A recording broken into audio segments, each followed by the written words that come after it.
Sabrina o'zi bizani o'qishda o'qigan va hamma o'quvchilarim o'zim juda ham yaxshi taniyman. O'zi ham Surxondaryolik, men ham Surxondaryoliman.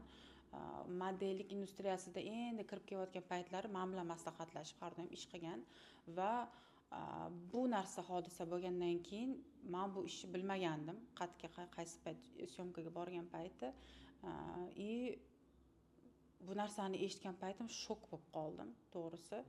Juda ham og'ir ahvolda ekan. Gelik 2 marta ustidan bosib ketgan va matka qismini yo'q qilib yuborgan, ezib yuborgan. Bu juda ham qo'rqinchli holat, chunki ayol sifatida даже aytishim mumkin, bu juda ham qiyin travma, butun hayotini oxirigacha bu narsani miyasidan chiqara olmaydi ham.